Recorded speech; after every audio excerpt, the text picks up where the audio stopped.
Good evening and welcome back. Tonight we are not talking about kings, castles, or the usual parade of medieval misery. Tonight we are talking about something a little softer around the edges, a little foggier, a little more herbal. Tonight we talk about how people in the Middle Ages got high. Before you drift off, go ahead and press that like button, but only if you actually mean it, and if you feel like it, drop a comment telling me what city you're listening from and what time it is where you are right now. It's oddly comforting to imagine strangers all over the planet, lying in the dark, listening to stories about deadly nightshade together. Now settle in. Dim the lights. Maybe let a fan hum quietly in the background, just enough white noise to keep your mind from wandering too far. Because tonight we are going to wander through the medieval world's strange, dangerous, occasionally holy relationship with altered states of mind. It is easy to picture the Middle Ages as one long gray smear of mud, plague, and prayer. Peasants coughing in fields, monks arguing about Latin grammar, everyone waiting to die of something horrifying and undocumented. But underneath all that wool and gloom, there were real people, bored people, curious people, desperate people, who occasionally looked at a strange plant growing by the roadside and thought, why not? Why not see what happens if I add this root to my wine? And really, can you blame them? There was no coffee to get them through the morning, no painkillers stronger than prayer, no streaming television to distract them from the fact that their entire existence revolved around weather, taxes, and the horrifying possibility of a bad harvest. Entertainment consisted of watching your neighbor try to read, or wondering how long the village blacksmith could keep dancing before he collapsed from what we now understand was fungal poisoning. If someone told you that chewing a certain mushroom could make you forget, even briefly, that you were a serf, you would probably have chewed it too. Here is the part that surprises people. Using plants and substances to alter the mind, to dull pain, to chase visions, or simply to make an unbearable day slightly more bearable, was not some rare or scandalous secret in medieval life. It was woven into the culture itself. Nobody called it getting high. There were no medieval best friends snickering behind a haystack, passing something back and forth. Instead, it was cloaked in respectable language, visionary experience, divine communion, pain relief, or, in the worst cases, an incident best not discussed in front of the priest. Physicians used herbs to treat their patients. Monks cultivated them in monastery gardens under the guise of medicine. Village healers, sometimes called witches depending on who was doing the calling, applied them in poultices and salves. And nearly everyone at some point encountered one of these substances, whether through a doctor's remedy, a religious ritual, or the simple accident of eating bread made from spoiled grain. The range of medieval intoxicants went far beyond a mug of warm ale, although that certainly helped too. There were roots said to scream when pulled from the earth. Flowers that blurred the edges of your vision until the whole world swam, seeds that supposedly opened the door to prophetic dreams, and greasy ointments that convinced otherwise sensible people they were soaring naked through the night sky in the company of the devil's own guest list. Getting high in this world was rarely about pleasure for its own sake. It was medicine, it was worship, or quite often it was simply terrible judgment on an empty stomach. And depending on where you stood in the social order, the substance in question might be handed to you by a trained physician, a barefoot herbalist, or a wandering peasant who swore he'd learned the recipe from a very clever badger. You did not need a hidden tavern or a secret password to access mind-altering substances in the medieval world. All you needed was a garden, a mortar and pestle, and a casual disregard for correct dosage. Nature herself was the dealer. And nature, as it turns out, was not always in a generous mood. Medieval Europe overflowed with roots, flowers, fungi, and resins capable of curing a headache one day and convincing you that you had married a tree the next. The boundary between legitimate medicine and full-blown hallucinatory episode was, shall we say, loosely enforced. Physicians, monks, midwives, and traveling herb sellers all practiced some version of botany, with wildly uneven levels of skill and confidence. If you wanted to fall asleep, calm a racing heart, or catch a glimpse of the divine in your evening soup, there was no shortage of options. Let's start with henbane, a plant that functioned essentially like nature's own game of chance. Prepared correctly, it eased pain and brought merciful sleep.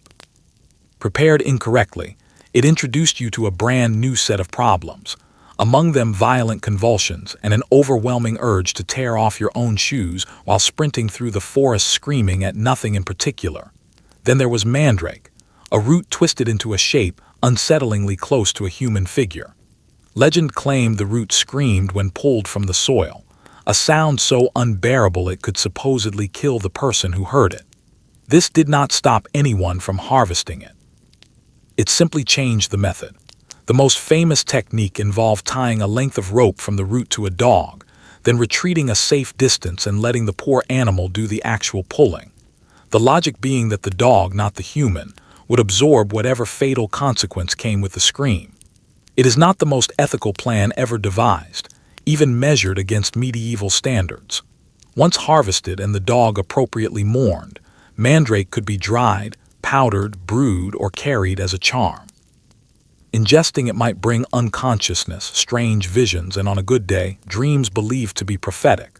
On a bad day, you would not be needing any more herbs ever again. And then, of course, there was belladonna, deadly nightshade, a name that practically screams, reconsider this decision. It was used to widen the pupils for beauty purposes, but also to manage pain, trigger hallucinations, and, unfortunately, sometimes cause death. Medieval self-care was not for the faint of heart. These plants rarely stayed separate. They were blended into teas, tinctures, oils, and the now infamous flying ointments we'll get to shortly. And consumption was not always voluntary. Sometimes these substances were introduced during religious ceremonies, sometimes during medical procedures, and sometimes by a well-meaning village apothecary who genuinely believed that a little extra root couldn't possibly do any harm. It could. It very much could.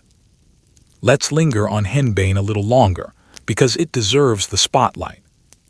Known to botanists as Hyoscyamus niger, and known to everyone else as the plant that made your neighbor believe he was a duck for an entire afternoon, henbane was a staple of the unofficial medieval pharmacy.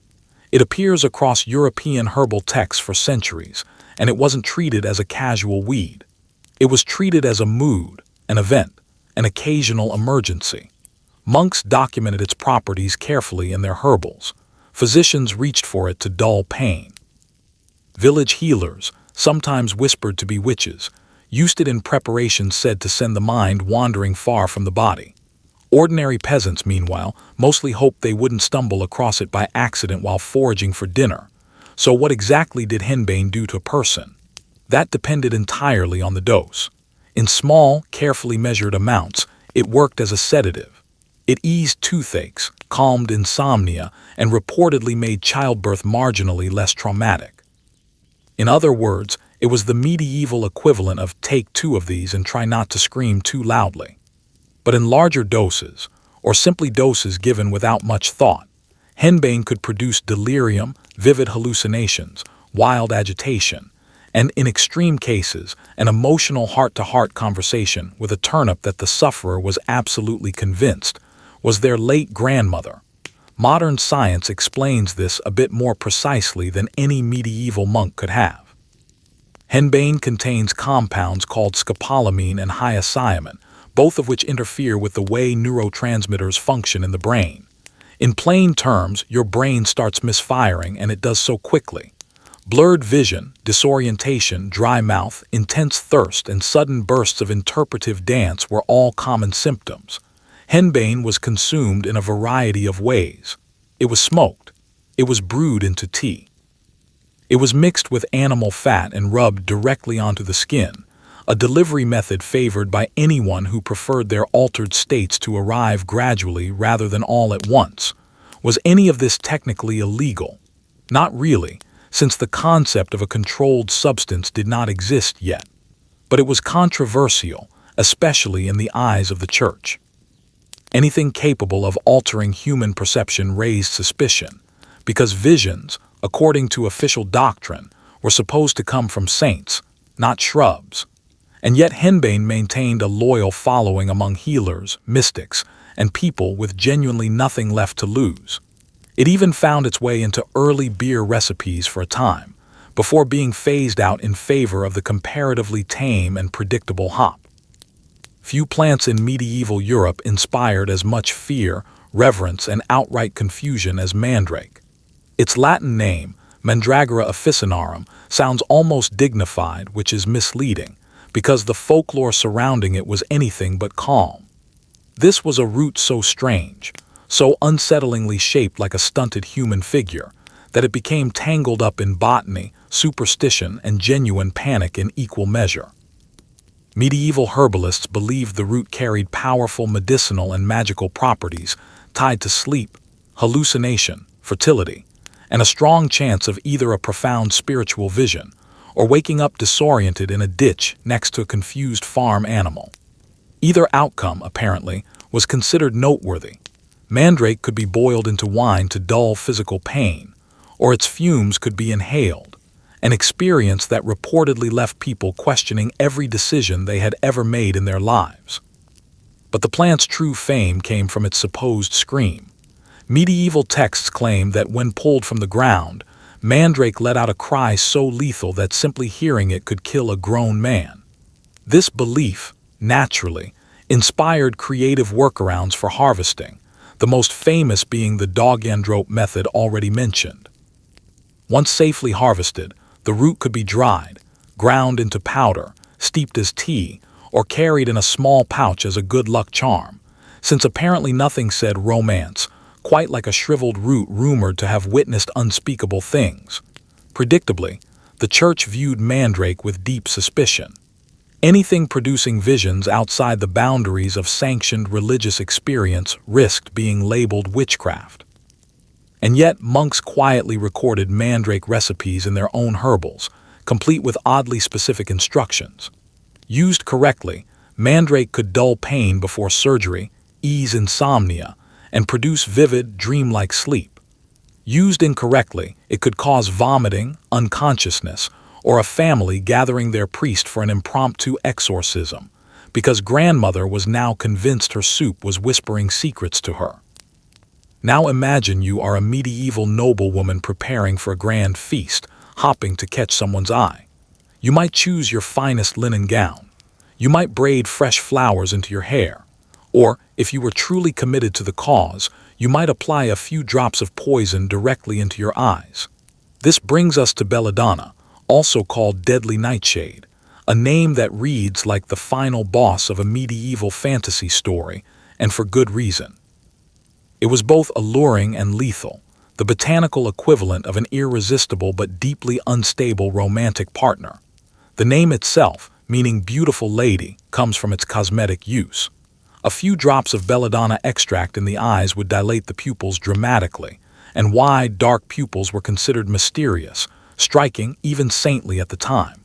Of course, this beauty treatment came with a price: blurred vision, extreme sensitivity to light, and in some cases, permanent damage. Beauty standards, it seems, have rarely been forgiving. Beyond cosmetics, belladonna served other purposes. It functioned as a painkiller, a sleep aid, and occasionally as something resembling a truth serum, although the truths it produced tended to sound more like feverish nonsense about ceilings dripping in Latin prayer than anything useful in a court of law. The plant contains atropine and scopolamine, both of which disrupt the nervous system in ways ranging from mild disorientation to full sensory distortion. It became a common ingredient in potions, in the infamous flying ointments, and in a number of questionable medical procedures. Need to numb a patient before amputating a limb, belladonna. Need to simulate a death-like sleep for theatrical, religious, or frankly suspicious purposes, belladonna again. Want to accidentally encounter a handful of saints, and possibly the devil himself, in the middle of a fevered dream. You are, once again, looking at belladonna. Despite its obvious dangers, belladonna remained firmly embedded in the medieval medical toolkit. Physicians used it with anywhere from careful precision to reckless abandon, often depending on how desperate the plague situation happened to be that particular month. It appears throughout medieval herbal texts, recipe collections, and even love charms across the continent. a testament to how thoroughly beauty, medicine, and mysticism were tangled together in daily life. Long before anyone had heard of a modern edible wrapped in cheerful packaging, medieval people were already experimenting with their own versions: ointments, balms, tinctures, and potions. And let's be honest, the word ointment alone doesn't inspire much confidence, especially when the ingredient list includes belladonna, rendered fat, and a suspicious quantity of hemlock, allegedly stirred counterclockwise beneath a full moon for maximum effect. Welcome to the strange, greasy world of medieval transdermal delivery, or in plainer terms, rubbing unusual paste onto your skin and hopping for the best. These concoctions were rarely made for a casual weekend buzz. They were tied to ritual, to folk healing traditions, and to genuine spiritual experience. Depending on the mixture and the dose, they could knock a person unconscious, send them into an ecstatic trance, or, if mishandled, convince them they were slowly transforming into a lizard. Application was typically topical, which sounds reasonably safe until you learn that the preferred absorption points were the body's mucous membranes. Yes, those membranes. This detail brings us directly to the legendary flying ointments associated with witches, a blend of henbane, mandrake, belladonna, and animal fat, often applied to, let's simply say, sensitive areas of the body. The intended effect was a euphoric sensation of flight. The actual result was either a vivid, otherworldly astral journey, or waking up in a haystack missing a few teeth and most of your memory of the previous evening. Beyond the salves, medieval potions were frequently consumed mixed into wine, broth, or some other liquid that smelled faintly of regret. Apothecaries were especially fond of blending poppy extract with spiced wine, a combination strong enough to numb a patient through surgery, or to grant them a front row seat to a religious revelation they never actually asked for. And then there were the traveling quacks, hawking miracle elixirs from town to town, promising cures for everything from heartbreak to the plague itself, often using recipes potent enough to dissolve a leather shoe. Did these elixirs actually work? Sometimes. Or perhaps they simply made you forget what had been troubling you in the first place. That was the strange magic of medieval edibles. Nobody could quite predict the outcome. Would you drift into peaceful sleep, commune briefly with angels, or scream at the moon while swearing eternal loyalty to a root vegetable? There was really only one way to find out. Let's talk about the broomstick, that unmistakable symbol of the medieval witch, now reduced to a Halloween costume prop and a punchline in children's stories. But its origin carries a far stranger, more scandalous history than most people realize. That broomstick was not, in fact, purely for sweeping. The connection between witches and broomsticks has genuine chemical roots, and no, henbane and mandrake are not the only culprits. Historical accounts, particularly those recorded by deeply suspicious inquisitors, describe witches using flying ointments made from plants including henbane, belladonna, and datura, none of which could be described as friendly. Here is the crucial detail. These ointments were not swallowed. Why not? Because the ingredients were toxic, and human stomachs are notoriously unforgiving. Instead, the ointments were applied topically, and specifically to mucous membranes. And by mucous membranes, we mean precisely what you are already imagining. Hence the broomstick, or as some more delicately worded historical sources described it, a staff anointed for the purpose of travel. The handle itself became a tool for applying the ointment to areas of the body with especially high absorption rates. Not exactly appropriate for polite company, but apparently quite effective. Within minutes, users reported vivid sensations of flying through the night sky, attending grand feasts hosted by the devil himself, or simply hovering above their own village like the world's most confused, low-flying drone. Naturally, these were hallucinations, chemically triggered and thoroughly unreliable as evidence of anything. But in an era where medicine, magic, and religion shared the same crowded room, few people questioned the details too closely. Inquisitors and theologians took careful note, not out of any genuine interest in pharmacology, but because flying, in their eyes, was solid proof of consorting with demons. The irony, of course, is that the very hallucinations used as evidence were entirely manufactured by plant chemistry. But medieval justice rarely required solid evidence to reach a dramatic conclusion. While medieval Europe was busy smearing poison onto broomsticks and calling it aviation, something far more refined was unfolding to the south and east, in the flourishing cities of the Islamic Golden Age. Here, in the markets of Persia, Egypt, and the Levant, we find hashish, the plant-based answer to existential dread, long caravan journeys, and the general tedium of desert life. Derived from the resin of the cannabis plant, hashish became widely used across these regions, and unlike Europe's rather chaotic approach of rubbing questionable pastes onto sensitive skin and hopping for a mystical experience, Islamic scholars, physicians, and mystics actually documented its effects with a level of care and detail that suggests something close to genuine scientific curiosity. Hashish was typically consumed orally, often blended with honey, ground nuts, or fragrant spices, which arguably makes it history's first edible that people actually enjoyed the taste of, in stark contrast to Europe's bitter, foul-smelling teas and salves that reeked of spoiled wool. Its use was not purely recreational, although certainly plenty of recreational use occurred. Hashish became deeply entangled with Sufism, the mystical branch of Islamic practice devoted to seeking direct spiritual union with the divine. Practitioners believed the substance helped dissolve the boundaries of the ego, quiet the noise of the mind, and open the door to deep contemplation, or, at the very least, encourage long, thoughtful staring at a blank wall for several hours at a time. Sufi poets and philosophers wrote about hashish the way modern songwriters write about painful breakups, with intense emotion, layers of abstract metaphor, and just enough ambiguity to leave you wondering whether the poet was doing perfectly fine or not fine at all. Naturally, not everyone approved.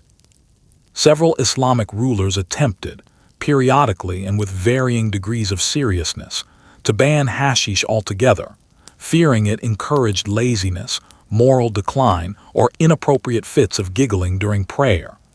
But like nearly every substance banned throughout recorded history, these efforts achieved roughly the same success rate as trying to teach a cat to follow written instructions. There is also the legend of the Hashishin, the historical group from which the modern word assassin derives, who were rumored to consume hashish before undertaking their missions in order to achieve the proper mental state for their grim work. Most historians now regard this specific claim as more myth than documented fact, shaped heavily by hostile outside accounts rather than reliable internal sources. Still, the story illustrates just how thoroughly cannabis-based substances became wrapped in both mystique and suspicion throughout the medieval Islamic world. Meanwhile, across the Mediterranean, Europe remained centuries away from understanding how to use cannabis for anything other than accidentally setting something on fire or blaming it on the devil. Now picture, for a moment, the inside of a medieval church. Stained glass casting colored light across stone floors, candles flickering in long rows. Solemn chanting rising and falling in Latin, and drifting through all of it that thick, almost otherworldly cloud of incense, curling upward like the personal fog machine of the divine. Incense, however, was not purely about holiness. It carried a little something extra as well, genuine psychoactive potential. Let's begin with the two most significant substances, frankincense and myrrh.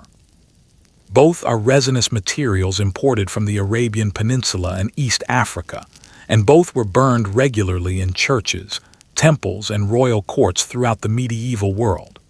Officially, their purpose was to cleanse the air, ward off evil spirits, and mask the far less pleasant smells of unwashed wool, livestock, and general medieval sanitation.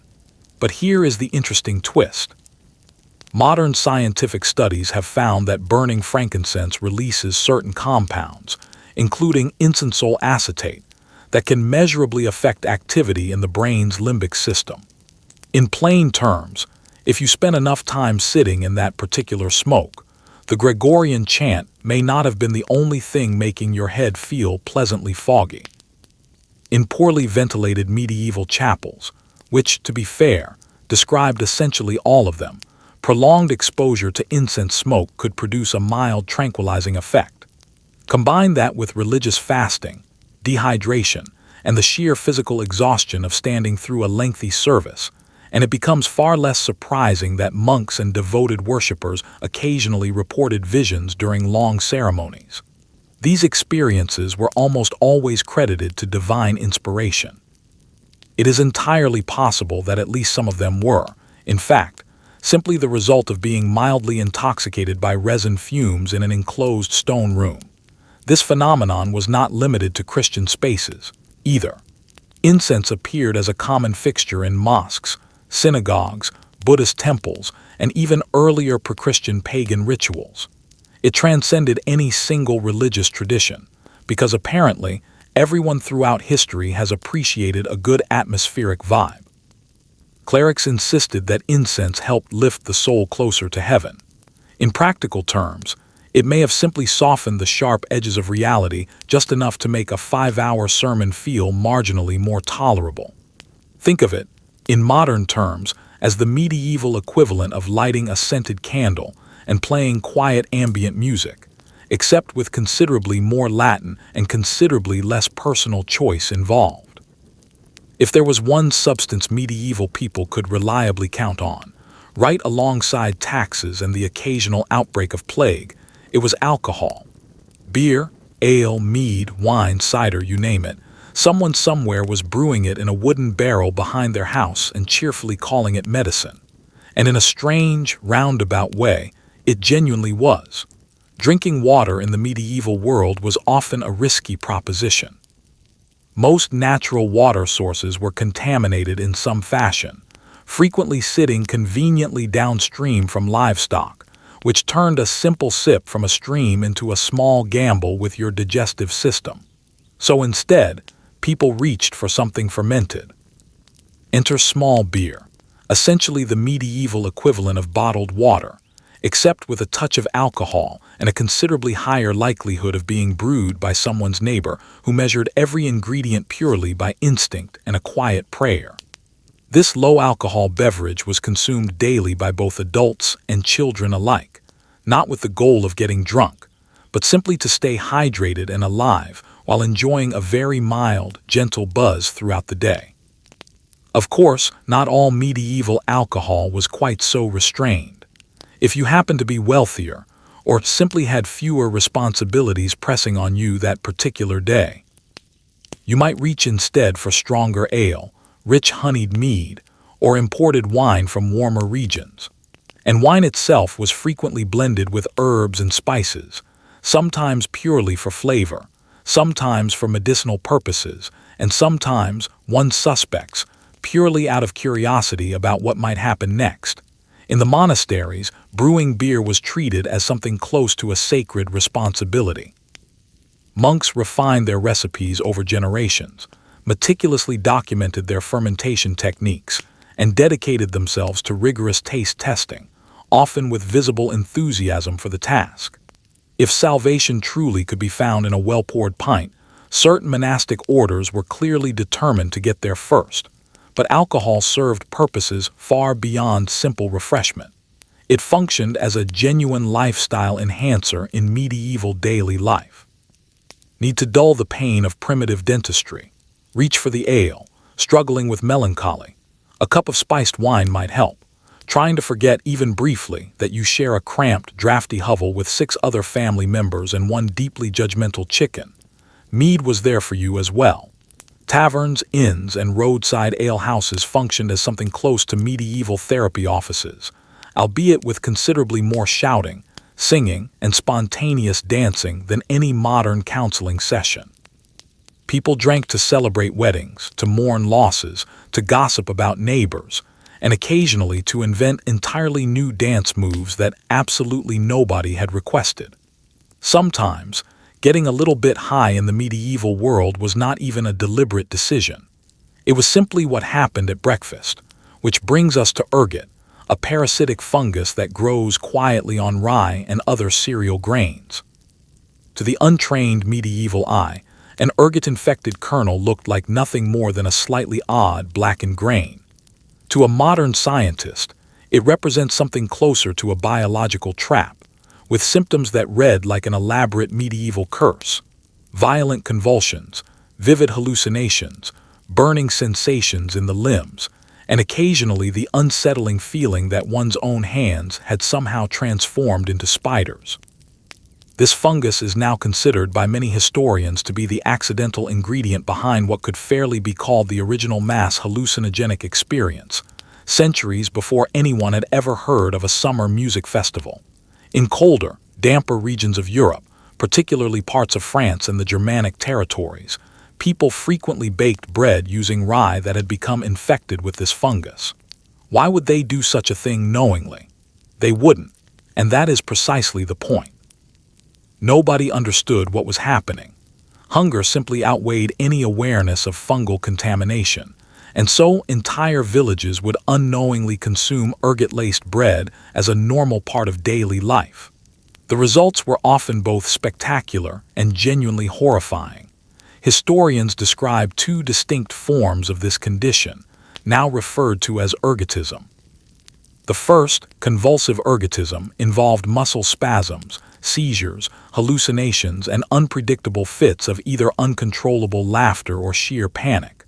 The second, gangrenous ergotism, was considerably darker, involving severely restricted blood flow that caused limbs to blacken, shrivel, and in the most extreme cases, fall off entirely. Neither condition made for pleasant company at a village gathering.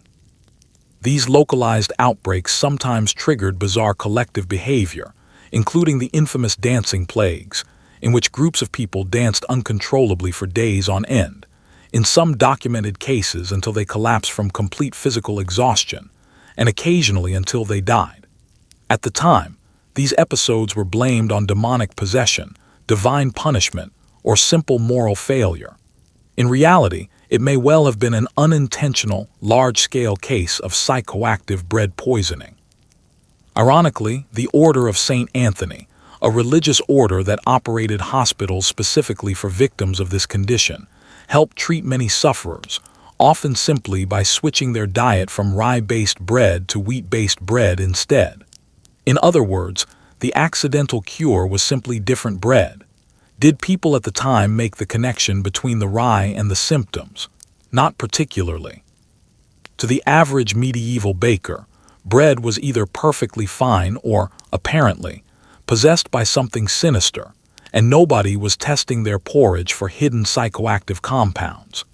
They were generally far too busy trying to avoid being excommunicated for something they didn't fully understand in the first place. Even today, some historians speculate that ergot poisoning may have played a role in the Salem witch trials centuries later, given the eerily similar combination of hallucinations, convulsions, and unexplained paranoia reported among the accusers. This particular theory remains debated among scholars. What is far less debated, however, is the simple fact that medieval Europe got high on contaminated toast on more than one occasion, and largely had no idea it was happening. You've likely heard of magic mushrooms. You've certainly heard by this point in our story of flying ointments, but have you ever heard of mad honey? In a few remote corners of the medieval world, it turns out that even the bees were unknowingly involved. This was not your standard, everyday honey. We are talking specifically about a rare variety produced in the mountainous Black Sea regions of Anatolia, in what is now modern-day Turkey, where local bees fed heavily on rhododendron flowers, beautiful, delicate pink blooms hiding a genuinely dark secret. These flowers contain naturally occurring compounds called grayonotoxins, substances that interact quite aggressively with the human nervous system. The resulting honey, appropriately nicknamed mad honey, was potent enough to cause dizziness, hallucinations, vomiting, a dangerously slowed heart rate, and according to some accounts, vivid spiritual visions, usually occurring in roughly that order. Consumed in small, careful doses, mad honey offered little more than a mild, pleasant buzz. Consumed in larger quantities, it transformed an ordinary day into something closer to a slow-motion fever dream, with your own eyebrows apparently taking center stage. This was far more than a simple local curiosity, too. According to both ancient and medieval historical sources, invading armies were reportedly poisoned deliberately, using jars of mad honey deliberately left behind in abandoned villages along their path. Unsuspecting soldiers would discover what appeared to be an unexpected and welcome treat, only to find themselves convulsing on the forest floor shortly afterward, realizing far too late that free honey found abandoned in a war zone is rarely, if ever, a genuinely good idea. Greek and Roman writers such as Xenophon and Strabo documented these effects centuries earlier.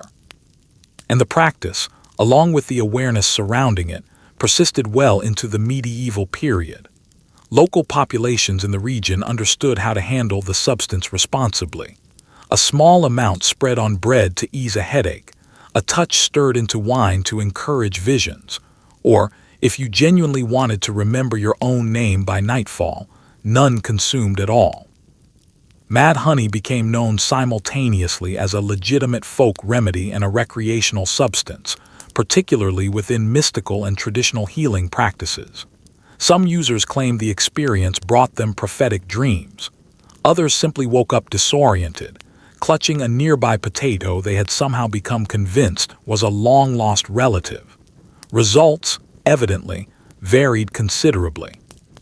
And yes, this honey was actively traded across regional markets, sold by enterprising merchants in small ceramic jars, typically without any dosage guidance whatsoever, because apparently warning labels felt unnecessary in an era where leeches were still considered a sophisticated medical treatment.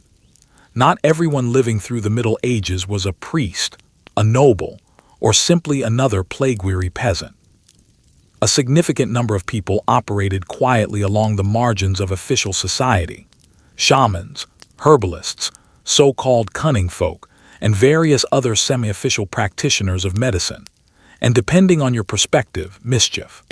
Think of them as medieval pharmacists operating with absolutely zero formal regulation and a remarkably intimate personal relationship with tree bark and moss. These were the people ordinary villagers turned to whenever the local physician's primary recommendation for a persistent toothache was something involving leeches or bloodletting. They held no official degrees, but they possessed deep herbal knowledge passed down carefully through generations, often learned simply by observing an elder, perhaps a grandmother, treat wounds and illnesses using bark, roots, and quiet confidence. When it came specifically to mind-altering substances, these individuals were almost always the first people villagers sought out. They understood precisely which plants needed to be ground into paste, which roots required soaking in wine, and roughly how much of any given herb might produce a peaceful dream of angels rather than a genuinely dangerous outcome. Whether someone was hopping to relieve chronic pain, induce a spiritual vision, curse a difficult neighbor, or simply experience something unusual while doing the laundry, these folk healers had a remedy ready, and often more than one option to choose from. Many of these practitioners were women, midwives, so-called wise women, and community healers who were absolutely essential to daily village life, yet simultaneously viewed with deep suspicion by religious and political authorities. Not because they were secretly gathering around bubbling cauldrons, as later folklore would suggest, but because they possessed genuine practical knowledge and, crucially, did not need Latin or formal education to apply it effectively. Their remedies typically included the substances we've already discussed at length: henbane, mandrake, belladonna, and various poppy derivatives, often mixed with wine, animal fat, honey, or, according to some accounts, even saliva. They would combine these ingredients, recite a few traditional protective phrases, and send the patient on their way with something capable of either genuinely healing them, or occasionally, causing them to passionately confess to crimes they had never actually committed. And if anything went noticeably wrong, say, a hallucination involving flying livestock, or a sudden overwhelming urge to propose marriage to a nearby tree, blame shifted rapidly from unfortunate bad batch to outright accusations of witchcraft. Church officials and local authorities kept a wary eye on these folk healers, while simultaneously and somewhat hypocritically relying on their services whenever official medicine proved inadequate. Communities depended on these practitioners nonetheless. When a child ran a dangerous fever, when aching joints made daily labor unbearable, or when someone desperately wanted to reach out to a deceased relative to ask exactly where they had hidden the family's savings, these were the people villagers turned to for help. They were not doctors in any formal sense. They were not priests. In many ways, they functioned as the original underground wellness practitioners of their era, operating just outside official approval, yet firmly embedded within the daily rhythms of medieval life.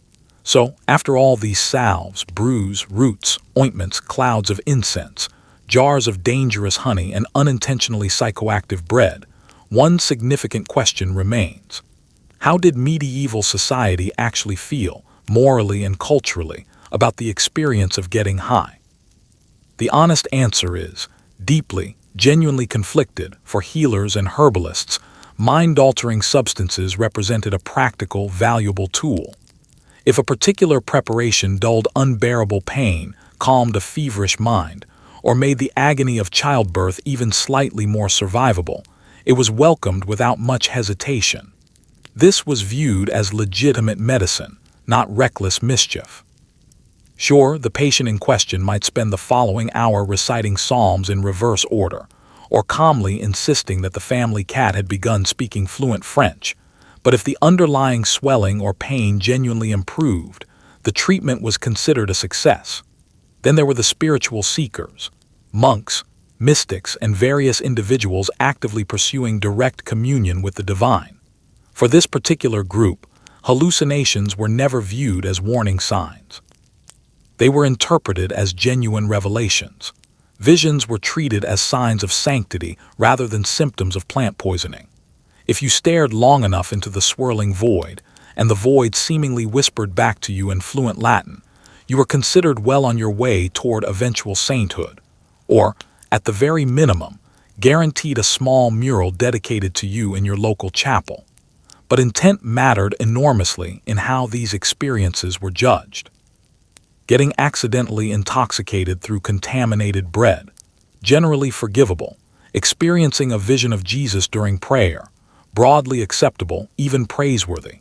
Experiencing a vivid, unmistakable encounter with what appeared to be a mischievous goat demon. Now we have a genuine theological problem on our hands. This is precisely where the church consistently stepped in, branding certain substances and the people who used them as suspicious at best and outright heretical at worst. Anything associated with a visible loss of control, whether that meant intoxication, trance-like states, or simply unusually blunt honesty, tended to raise clerical eyebrows rather quickly. Saints, by official definition, were permitted to have visions. Ordinary peasants experiencing similar symptoms were far more likely to be labeled as possessed. Meanwhile, among common villagers themselves, attitudes tended to be considerably more relaxed and practical. Your neighbor's carefully brewed sleeping potion may well have doubled quietly as a mild psychedelic nightcap, and nobody thought much of it. People used poppy-infused wine for pain relief, hashish for calming frayed nerves when it was available, and henbane tea for surviving particularly difficult visits from extended family. None of this was treated as especially mystical or rebellious. It was simply considered part of the household medicine chest, sitting comfortably alongside dried garlic and a well-worn prayer book. Ultimately, how any particular instance of altered consciousness was judged depended heavily on exactly who you were, precisely what substance you had used, and perhaps most importantly, whether or not anyone decided to report you to the authorities. In the medieval imagination, altered states of mind occupied a strange, shifting gray area, somewhere between miracle and misdemeanor, somewhere between genuine health and outright heresy. And in a world where demons, saints, devastating plagues, and localized turnip shortages all seem to coexist within the same tangled reality, perhaps a bit of occasional herbal escape was hardly the worst decision anyone could make. Let's turn now to a substance that quietly outlasted nearly every other intoxicant we've discussed so far, one that slipped seamlessly from ancient civilization into medieval medicine, and then straight through into the modern world without ever really losing its grip. Opium, drawn from the humble poppy plant, Papaver somniferum. If henbane was medieval Europe's unpredictable gamble and mandrake was its object of superstition, opium was something closer to a quiet, dependable old friend, one that never quite let go once it arrived. The poppy itself had been cultivated for thousands of years before the Middle Ages even began, its use documented among the ancient Sumerians, who reportedly referred to it as the joy plant, a nickname that tells you almost everything you need to know. By the time medieval physicians got their hands on it, opium already carried centuries of accumulated medical wisdom behind it, most of that knowledge preserved, refined, and expanded not in Europe, but in the great intellectual centers of the medieval Islamic world. This is worth pausing on, because it is one of the more overlooked threads running through this entire story. While European medicine during much of the early medieval period remained fragmented, inconsistent, and often reliant on superstition dressed up as science, physicians across the Islamic world were doing something remarkably different. In cities like Baghdad, Cairo, and later Cordoba, scholars built genuine institutions of medical learning, complete with structured hospitals known as bimaristans, staffed by trained physicians who kept detailed records of patient symptoms, treatments, and outcomes. Opium featured prominently in their pharmacology. The physician and philosopher Ibn Sina, known in the West as Avicenna, documented the use of opium extensively in his monumental medical text, the Canon of Medicine, completed in the early 11th century. This single work would go on to shape medical education across both the Islamic world and, eventually, Europe for the next several centuries, translated and retranslated as it slowly made its way westward through Spain and Sicily. Avicenna recommended opium for pain relief, for calming coughs, for treating diarrhea, and for helping patients sleep through conditions that would otherwise have kept them awake in agony. He was also keenly aware of its dangers, warning against excessive use, and noting the risk of what we would now recognize as dependency, centuries before the concept of addiction was formally understood in any scientific sense. This was remarkably sophisticated medical thinking for its time, and it stands in sharp contrast to the trial-and-error approach that characterized so much of early medieval European herbalism. When this knowledge eventually filtered into Europe, largely through translated texts moving across Sicily and the Iberian Peninsula during the 12th and 13th centuries, European physicians began incorporating opium into their own practice with growing confidence.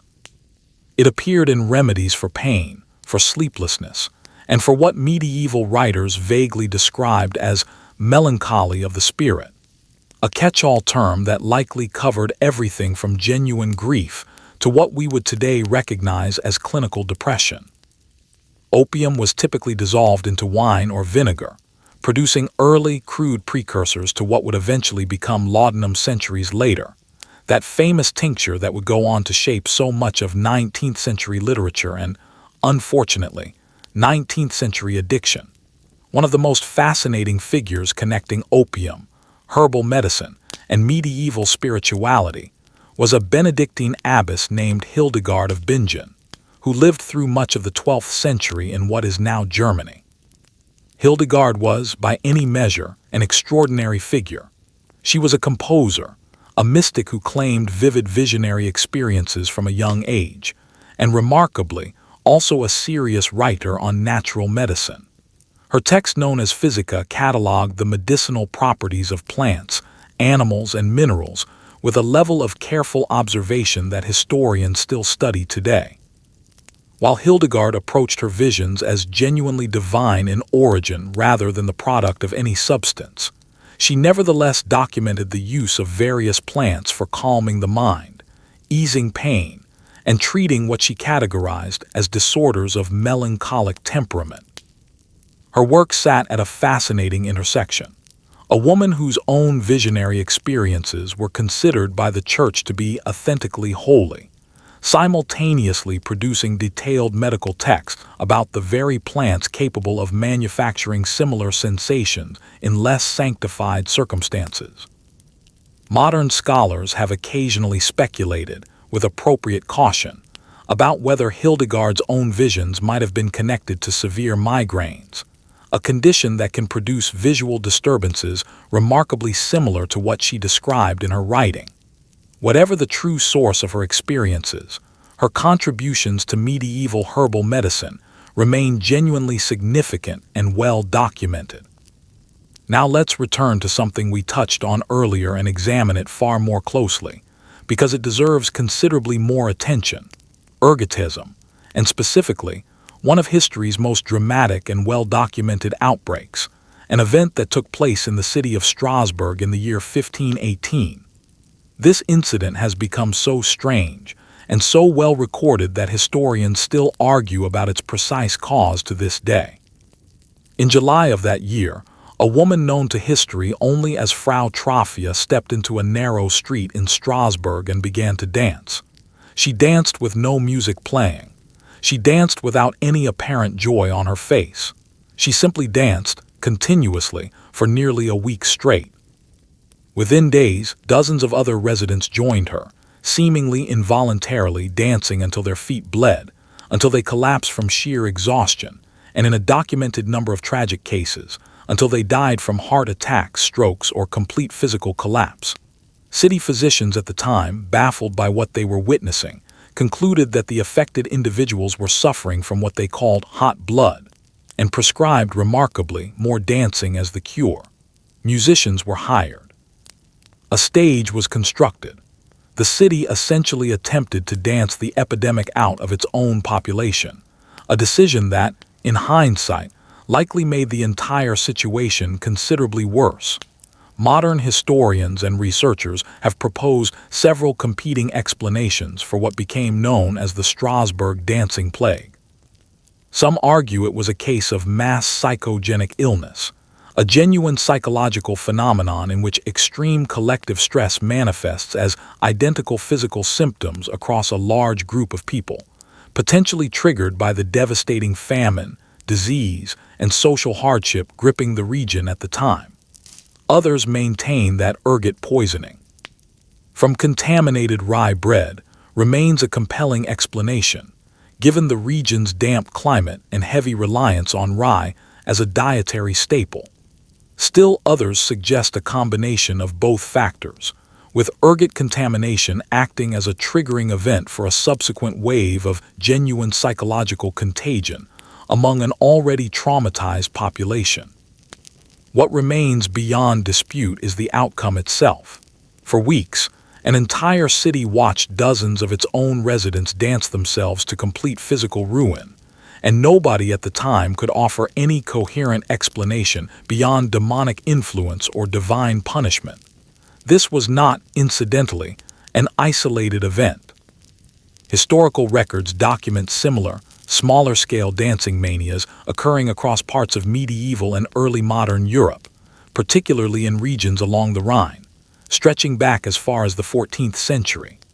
One earlier outbreak in 1374 spread across several cities in the Holy Roman Empire, with reports of thousands of people dancing uncontrollably through the streets, often accompanied by visions, screaming, and what witnesses described as a kind of trance-like possession. These episodes became loosely associated in popular memory with Saint Vitus, leading to the folk name Saint Vitus's Dance, a term that would later, confusingly, also become attached to an entirely unrelated neurological condition centuries afterward. Let's now travel further east, back to that earlier mention of the legendary Hashishin, because the story surrounding this group deserves considerably more depth than a passing reference. Much of what medieval Europe believed about this group came filtered through the writings of the Venetian merchant traveler Marco Polo, who, during his travels through Persia in the late 13th century, recorded an elaborate and almost certainly exaggerated tale about a mysterious figure known as the Old Man of the Mountain. According to Marco Polo's account, this shadowy leader ruled over a hidden, luxurious garden paradise hidden deep within a fortified mountain valley, complete with flowing rivers of wine, milk, and honey, along with beautiful attendants catering to every desire. Young recruits, so the story goes, would be drugged into unconsciousness using hashish, transported into this secret paradise while unconscious, allowed to experience its pleasures for a period of time, and then drugged once again and removed just as mysteriously. Believing they had genuinely glimpsed paradise itself, these young men would then supposedly commit themselves entirely to their leader's commands, including carrying out politically motivated assassinations, in the fervent belief that obedience would guarantee their permanent return to that same paradise after death. It is, without question, a wonderfully dramatic story. It is also, according to the overwhelming consensus among modern historians, almost entirely fabricated, or at the very least, dramatically embellished well beyond any historical reality. The group in question, formerly known as the Nizari Ismailis, was a real and historically significant Shia Muslim sect operating from a network of mountain fortresses in Persia and Syria during the 11th through 13th centuries. They did, in fact, employ targeted political assassination as a genuine military and political strategy, often against rival leaders who possessed far larger conventional armies, making assassination a pragmatic tool for a numerically outmatched group. However, the elaborate hashish-fueled paradise garden appears nowhere in reliable, contemporary primary sources from within the group itself. This legend developed primarily through hostile external accounts, written by political and religious rivals with strong motivation to portray the group as depraved, drug-addled fanatics, rather than as a serious, organized political and religious movement. The term Hashishin, from which the English word assassin eventually derives, likely originated as a derogatory insult used by opponents, roughly equivalent to calling someone a lowlife or a drug-addled thug, rather than serving as an accurate description of any genuine ritual practice.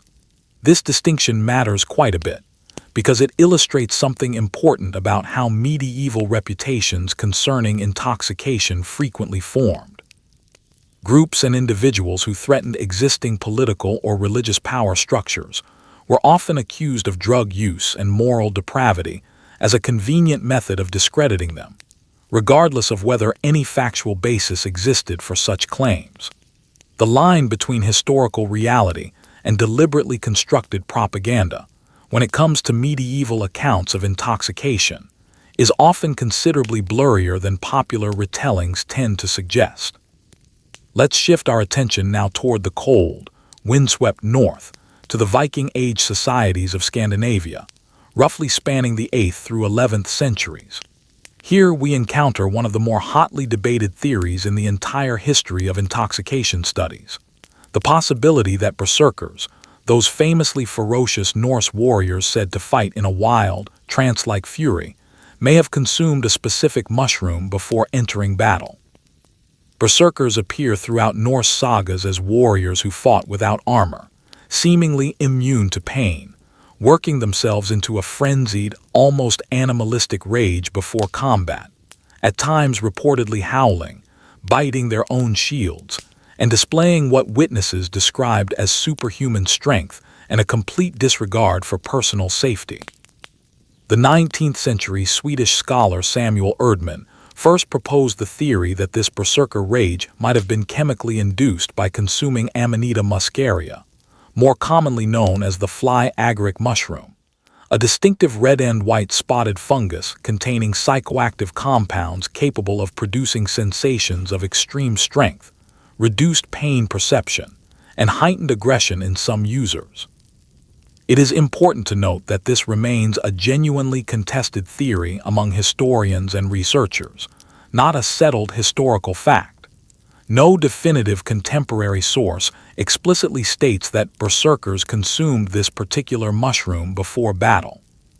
Some scholars argue instead that the berserker rage may have resulted from ritualized psychological conditioning, extreme physical exhaustion, alcohol consumption, or simply a cultivated cultural performance of warrior ferocity designed to intimidate enemies before any fighting even began. Still, the fly agaric mushroom did grow naturally across Scandinavia, was documented in later folk use throughout Siberia and northern Europe for its psychoactive properties, and the theory remains a persistent, plausible explanation that continues to generate genuine scholarly debate rather than outright dismissal, setting aside the specific berserker debate. We know with far greater historical certainty that Norse society engaged extensively with alcohol as both a social and ritual substance. Mead, in particular, held deep cultural and even mythological significance, appearing repeatedly throughout Norse mythology as the mead of poetry, a magical drink said to grant the gift of poetic inspiration and wisdom to anyone who consumed it. Norse feasting culture, documented extensively through archaeological findings of drinking horns, vessels, and brewing equipment, centered heavily around communal alcohol consumption as a marker of hospitality, social bonding, and status among the community's most prominent families. Let's now turn back toward the darker consequences of medieval intoxication and superstition, and examine more closely how accusations of witchcraft actually intertwined with the substances we've spent this evening discussing. Because while we've mentioned the Church's general suspicion toward hallucinogenic plants, the reality of how these suspicions translated into actual persecution deserves considerably more careful attention. The formal witch trials that most people associate with this era, though it's worth noting many of the largest and most infamous trials actually occurred slightly later, during the transition into the early modern period rather than strictly within the medieval era itself, drew heavily upon existing folklore surrounding flying ointments, nighttime gatherings, and altered consciousness. One of the most influential texts driving this persecution was the Malleus Maleficarum, or Hammer of Witches, published in 1487 by the German clergyman Heinrich Kramer.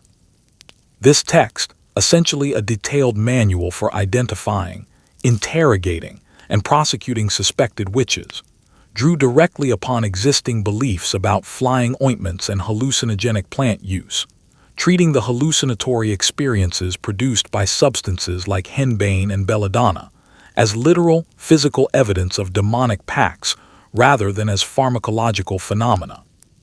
Confessions extracted during witch trials, frequently obtained through torture, often included vivid, detailed descriptions of flying through the night sky, attending elaborate gatherings known as Sabbaths, and engaging in various acts with demonic figures. Modern historians studying these confessions, alongside our current pharmacological understanding of plants like belladonna, henbane, and datura, have noted striking similarities between documented confession details and the actual, well-recorded hallucinatory effects these plants produce. This has led many contemporary scholars to conclude that at least some accused individuals genuinely believed, based on real, drug-induced hallucinatory experiences, that they had actually flown to distant gatherings and interacted with supernatural beings, even though no such physical journey had actually taken place. Their accounts, extracted under horrific duress, blended genuine subjective hallucinatory experience with the leading, suggestive questions of their interrogators, producing testimony that satisfied both the accused person's confused memory and the inquisitor's predetermined expectations. It's worth emphasizing something crucial here, something that tends to get lost in more sensationalized retellings of this history. The overwhelming majority of individuals accused and executed during witch trials whether in the later medieval period or the early modern era that followed, were not actually engaged in any organized use of hallucinogenic substances at all.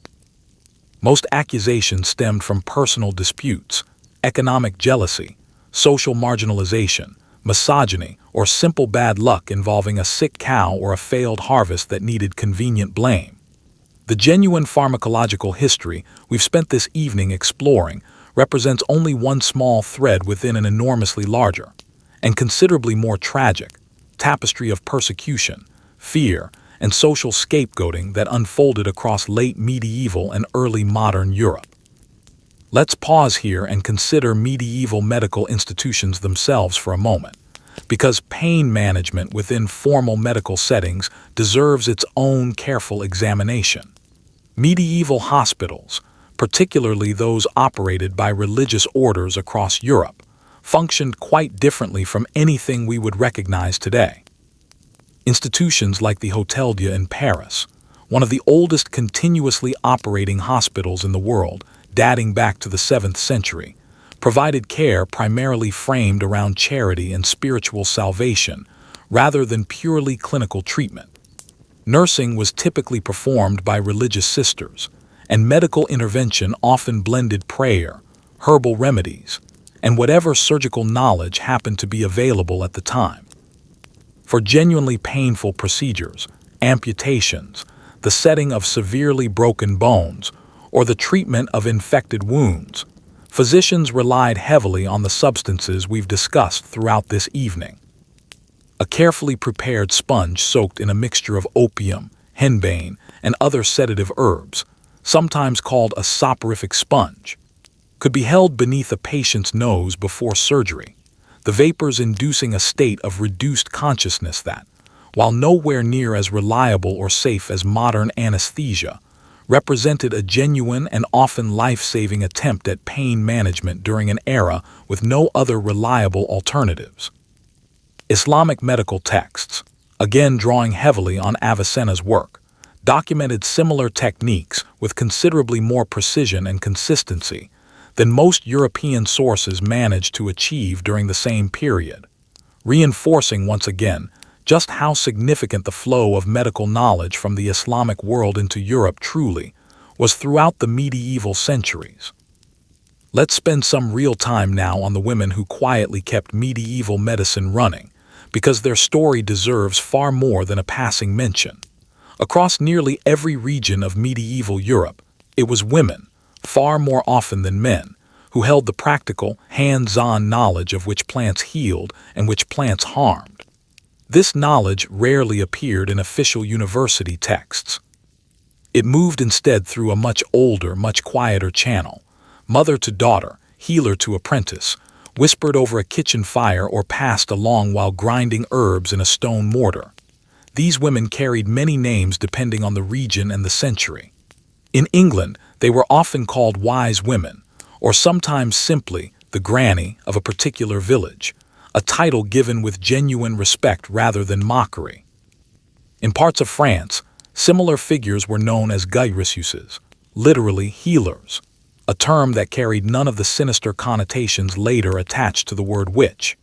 In German-speaking regions, terms like wise Frau, meaning wise woman, appear repeatedly in surviving court and church records, sometimes in tones of gratitude, sometimes in tones of deep suspicion, occasionally within the very same document. What made these women so essential was not mysticism, despite how later folklore would frame them. It was simple, accumulated practical experience. A midwife who had personally overseen hundreds of births over several decades understood, through direct observation, which herbs eased labor pain, which herbs helped stop dangerous postpartum bleeding, and which combinations were best avoided entirely because she had, at some point earlier in her career, watched them go badly wrong. This kind of knowledge could not be found in any Latin medical textbook available at the time, most of which were written by university-trained male physicians who had, in many documented cases, never personally attended a childbirth in their entire careers. Midwives specifically occupied a fascinating and often precarious social position. They were simultaneously indispensable and deeply distrusted. Indispensable because virtually every birth in medieval society, across every social class, required a midwife's direct assistance. University-trained physicians rarely involved themselves in the actual physical process of childbirth. Distrusted because midwives possessed intimate, specialized knowledge of the female body and of herbal preparations capable of both assisting and, in some documented and often tragic cases, terminating a pregnancy. This dual capability made them figures of genuine anxiety for church authorities, who worried, sometimes with legitimate cause, and sometimes purely out of ingrained suspicion toward women holding specialized knowledge, about how such power might be misused. Church records from various regions occasionally required midwives to be formally licensed, or at minimum informally approved by local religious authorities, partly as a genuine method of ensuring basic competency, and partly as a mechanism of control over women who otherwise operated with considerable independence from both medical and religious institutional oversight. In some regions of Germany, for example, surviving municipal records show cities requiring midwives to swear formal oaths promising they would not use their herbal knowledge to cause harm, would report any suspicious circumstances surrounding a birth, and would immediately baptize any infant who appeared unlikely to survive. These oaths reveal, quite clearly, just how much cultural anxiety surrounded women who held this particular combination of specialized medical knowledge and social independence. Now let's look more closely at how these practices and attitudes actually varied from region to region, because medieval Europe was never a single, unified cultural bloc. It was instead a patchwork of distinct kingdoms, principalities, and city-states, each with its own particular relationship to herbal medicine, intoxication, and folk healing. In medieval England, herbal medicine developed alongside a surprisingly organized written tradition. Anglo-Saxon medical texts, predating the Norman conquest of 1066, include detailed herbal compilations such as the Leech Book of Bald, a genuinely remarkable manuscript containing hundreds of documented remedies, many involving the exact plants we've discussed throughout this evening. Henbane for pain, poppy preparations for sleep, and various other botanical mixtures for ailments ranging from headaches to, according to one memorable entry, treating what the text describes as elf shot, a folk explanation for sudden, unexplained pain believed to be caused by invisible elvish arrows. English folk healing after the Norman conquest continued largely uninterrupted at the village level, even as formal, university-based medicine slowly began developing in cities like Oxford during the later medieval period, creating a persistent divide between elite, Latin-literate physicians and the far more numerous village healers who continued operating according to older, orally transmitted traditions. France, meanwhile, developed one of medieval Europe's most significant centers of formal medical education at the University of Montpellier, established during the 12th century, drawing directly upon the accumulated Islamic and Jewish medical scholarship flowing north from Spain. This created an interesting tension within French society specifically. Formally trained physicians in cities like Paris and Montpellier increasingly viewed themselves as intellectually superior to village-level folk healers, even as those same folk healers continued treating the overwhelming majority of the actual rural population, who had neither the money nor the physical access required to consult a university-trained physician. German-speaking regions of medieval Europe, fragmented as they were into numerous separate principalities and city-states, developed a particularly rich and well-documented tradition of herbal medicine, partly thanks to figures like Hildegard of Bingen, whom we discussed earlier, and partly due to the region's numerous influential monasteries, which maintained extensive herb gardens and detailed written herbals. The later intensity of witch trials across German-speaking territories during the transition into the early modern period, Some of the most severe witch persecutions in all of European history occurred specifically within the Holy Roman Empire, may be partially connected to this same rich folk medicine tradition. Regions with deeply embedded folk healing practices sometimes experienced correspondingly greater anxiety and suspicion once formal witch-hunting campaigns began gaining momentum during the following centuries.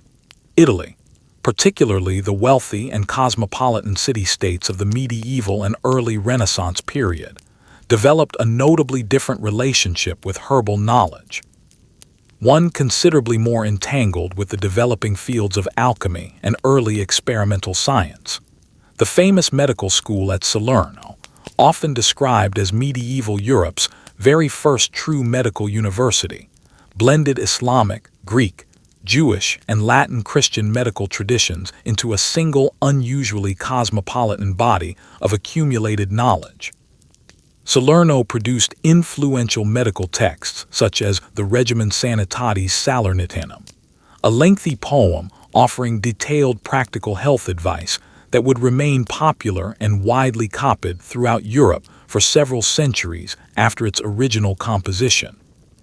Scandinavian regions, as we touched upon earlier when discussing Norse culture, maintained their own distinct herbal traditions, heavily influenced by the harsh northern climate and correspondingly limited plant availability compared to warmer Mediterranean regions. Norse sagas occasionally reference herbal knowledge held by specific individuals, often women, described using the term völva, a kind of seeress or spiritual practitioner who combined prophecy, herbal knowledge, and ritual practice into a single respected, if somewhat feared, social role. Now, let's take a moment to examine more directly the genuine, ongoing tension that existed between official church doctrine and folk medical practice throughout the medieval period, because this was never a simple, one-directional relationship of pure condemnation. It was, in reality, a constantly negotiated, often contradictory arrangement. On one hand, church authorities frequently condemned specific folk practices they viewed as superstitious, particularly practices involving ritual chants, charms, or any activity that appeared to attribute healing power to something other than God's direct will or the medicinal properties of plants themselves. Church penitentials, documents outlining appropriate penance for various sins, occasionally listed specific herbal or magical practices considered sinful, requiring the guilty party to complete a specified period of fasting or prayer as appropriate correction.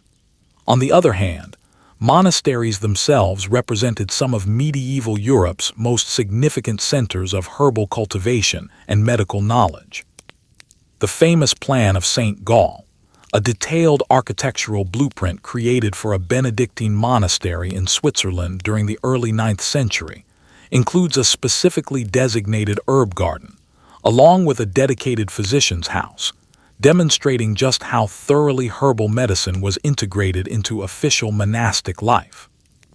Monks across Europe copied and preserved ancient Greek and Roman medical texts, including the extensive herbal writings of the Roman physician Dioscorides, ensuring this classical medical knowledge survived into the medieval period and eventually into the modern era.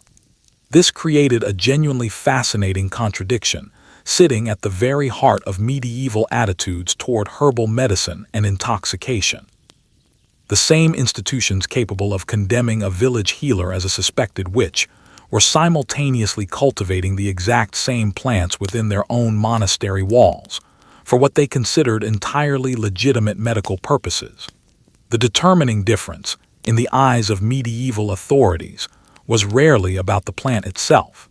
It was almost always about who was using it, within what specific context, and under whose particular institutional authority. By the later medieval period, as universities across Europe increasingly formalized medical education and created official licensing systems for physicians, a growing institutional effort emerged to marginalize folk healers, positioning formally trained, university-educated, and almost universally male physicians as the only genuinely legitimate medical authorities.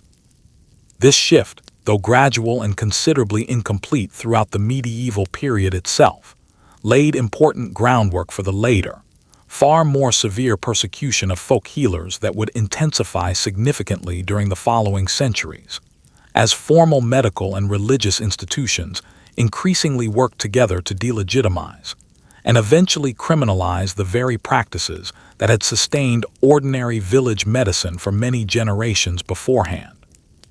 Let's turn our attention now to the battlefield itself and examine what role, if any, intoxicating substances played among soldiers preparing for combat during the medieval period, particularly during the extended, grueling campaigns of the Crusades that stretched across nearly 2 centuries, from the very end of the 11th century through the late 13th century.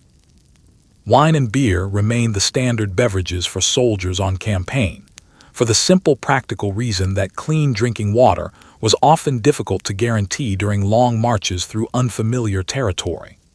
Crusader armies traveling through the Middle East encountered, often for the first time, substances entirely unfamiliar to most Western Europeans, including hashish, which, as we discussed earlier, was already well established throughout the region. Historical accounts from Crusader chroniclers occasionally mention encounters with what they described, usually with a mixture of fascination and moral disapproval, as strange local customs involving unfamiliar intoxicants. However, it's worth being genuinely cautious here, because many popular retellings dramatically exaggerate the extent of documented substance use among Crusader soldiers specifically. Most surviving primary sources focus considerably more attention on disease, starvation, and combat casualties than on any widespread pattern of intoxication among the fighting forces themselves. What we can say with greater historical confidence is that returning Crusaders brought back considerable knowledge of Middle Eastern medicine, botany, and pharmacology, contributing meaningfully to the broader transfer of medical knowledge from the Islamic world into Western Europe that we've already discussed at some length this evening.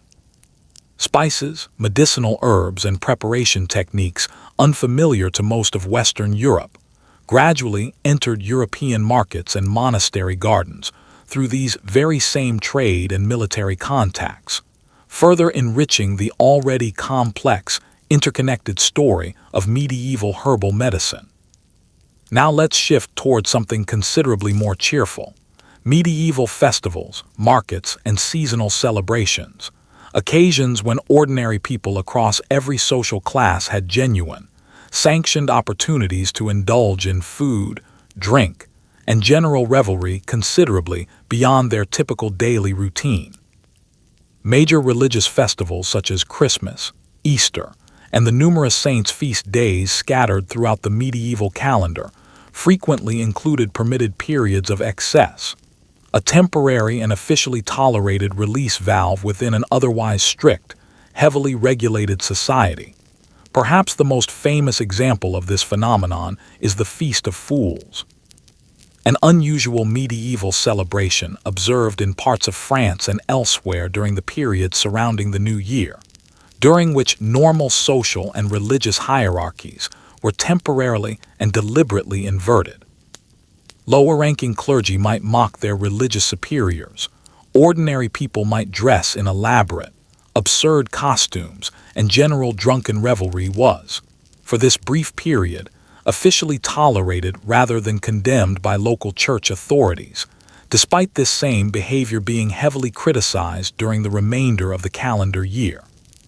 Historians view this kind of sanctioned temporary chaos as an important social pressure valve, allowing medieval society's rigid daily hierarchies to remain stable throughout the rest of the year by permitting brief, controlled periods of genuine disorder. Village fairs and seasonal markets similarly provided regular occasions for increased alcohol consumption, alongside opportunities to purchase herbal remedies, charms, and various tonics from traveling merchants and healers passing through the area. These traveling salesmen, sometimes called mountebanks in later centuries, often promised miraculous cures using recipes that blended genuine herbal knowledge with a considerable amount of theatrical showmanship and exaggerated claims, a pattern of medical salesmanship that, one could argue, has never entirely disappeared from human society even into the present day. Before we bring tonight's journey to a close, it's worth addressing directly a subject we touched upon briefly earlier: the broader historical question of religious visionary experience, and how modern historians approach the relationship between documented medieval visions and possible physiological or pharmacological explanations. This is genuinely delicate territory, and it deserves to be treated with appropriate historical care rather than sweeping, definitive claims in either direction. Throughout the medieval period, numerous religious figures reported visionary experiences that were accepted by the church, and often by broader society, as authentically divine in origin. Modern historians and medical researchers have, in various individual cases, proposed alternative physiological explanations for some of these documented experiences, ranging from migraine-related visual disturbances, as some researchers have suggested regarding Hildegard of Bingen's visions, discussed earlier this evening, to the effects of religious fasting, sleep deprivation, and the incense exposure we discussed at length earlier. It is important to state clearly that these remain scholarly hypotheses rather than settled historical facts, and that individuals of deep religious conviction, both throughout history and in the present day, generally understand and interpret these same visionary experiences within an entirely different, sincerely held spiritual framework. Our purpose this evening has simply been to explore the documented herbal and environmental factors present throughout medieval daily life, not to definitively explain away any individual's genuine spiritual experience. And so, as our candle burns lower and the herbal fog of tonight's story begins to settle, let's take a step back and consider the broader picture we've spent this evening piecing together. The medieval world, for all its grime, its plagues, and its rigid social hierarchies, was never quite as gray or as joyless as popular imagination often suggests. Beneath the surface, ordinary people were constantly experimenting, healing, worshiping, and occasionally stumbling their way into altered states of consciousness through means both deliberate and entirely accidental.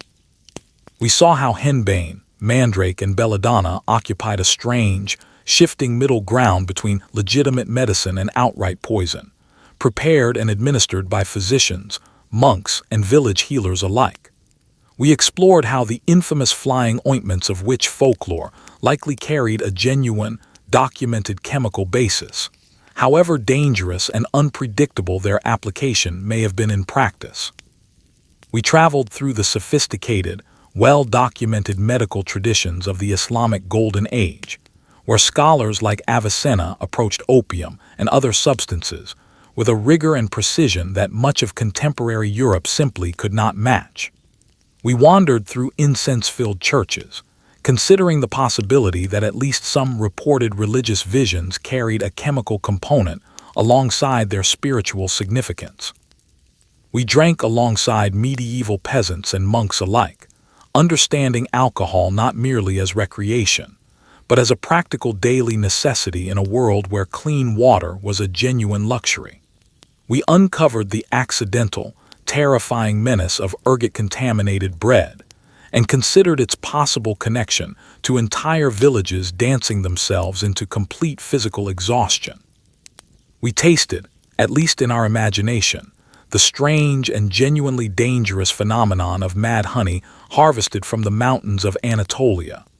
We met the wise women and folk healers who quietly kept medieval medicine functioning at the village level, often at tremendous personal risk to themselves.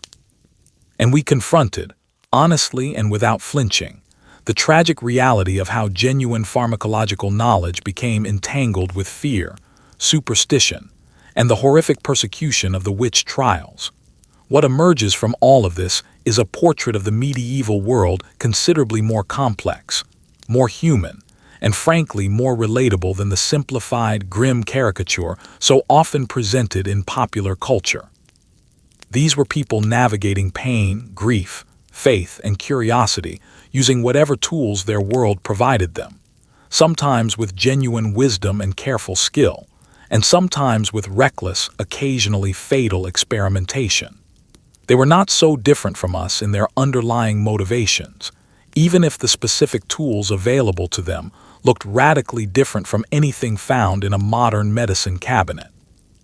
As you drift off tonight, perhaps think of that anonymous medieval herbalist, quietly grinding roots by candlelight, carefully measuring out a dose meant to ease someone's pain rather than end their life. Think of the monk in his quiet monastery garden, tending henbane and poppy alongside cabbages and onions, uncertain himself where the line between medicine and mysticism truly lay. Think of the exhausted, sleep-deprived worshiper, sitting through a candle-lit evening service, watching incense smoke curl upward toward the shadowed ceiling, feeling something shift quietly within their own mind, and choosing in that moment to call it grace. The Middle Ages were not simply an age of darkness. They were an age of searching for relief from pain, for connection with the divine, for a few precious hours of escape from an often brutal daily existence. And in that searching, medieval people reached for whatever grew nearby. Whatever their neighbors recommended, whatever their faith seemed to permit, and sometimes, whatever accidentally ended up baked into their morning bread. Sleep well tonight, and dream, if you dare, of flying ointments, of screaming roots, and of quiet monastery gardens where the line between medicine and magic was never quite as clear as anyone wanted to admit. Good night.